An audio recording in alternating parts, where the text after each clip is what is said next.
You know, back in the 1970s when I was growing up, a CB radio was very popular. And I can remember when you had to have a license for CB radio.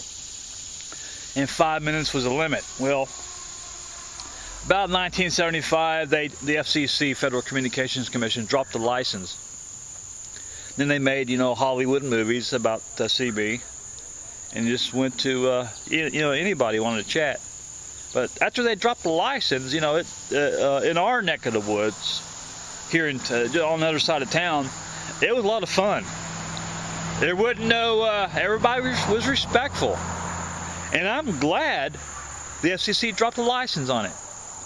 Because before it was more of a business band, family business band. But when they dropped the license on CB, it really helped.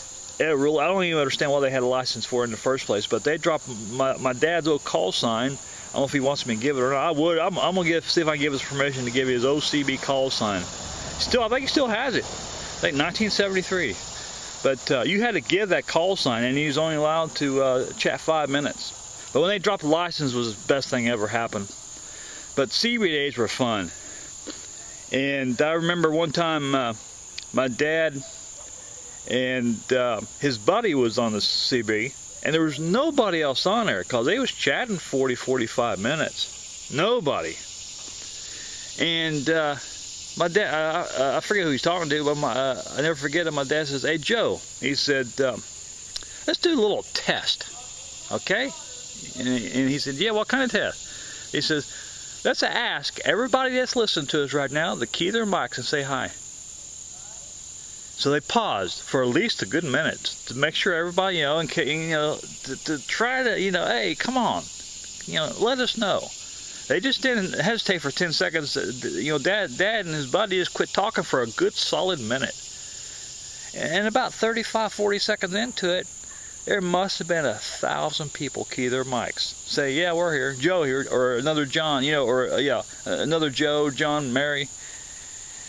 And one time my dad had a book from the government, and I'll never forget reading it. It says on the radio, it says there's always, this is from our federal government here in the United States, it says the rule of thumb, that's how I put it, the rule of thumb is there's always more people listening to you on the radio than what you think. Same is true here. There's a lot more people watching me than what I think. Those numbers that you see, them are not, I don't think, fully accurate because even I've watched a video,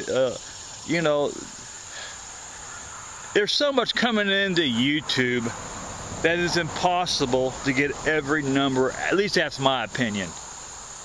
It can't be perfect. Even with all the very educated, smart engineers, it's not impossible to get every. And I watched two videos on it, and they got to double check everything to verify each number is a real person, and that takes time. So my numbers are lower. I know they are. Personally, I know they are. So I know there's more you watching me, like that, like my dad's book that time said in the 70s about CB radio. There's always more people listening. Well, there's always more people watching me than what I think. That was the federal government's rule. Federal government's rule of thumb. I don't know who's worse, him or a car making racket. Maybe a car's better off. I can't stand him. He does that about 6 in the morning. Rooster. Ugh. No farm. But I know there's a lot of people watching. Can you hear him? I know you can hear him. Man, drives me nuts. Anyway, there's a lot of people that watches. I know that. And that's a fact. Hey, a book said it in 1975. And the population has exploded since then, so I can only imagine. I've seen I think my last analytics page showed 59 countries. So hello to 59 countries. Man, I appreciate you so much for watching. I know you're there.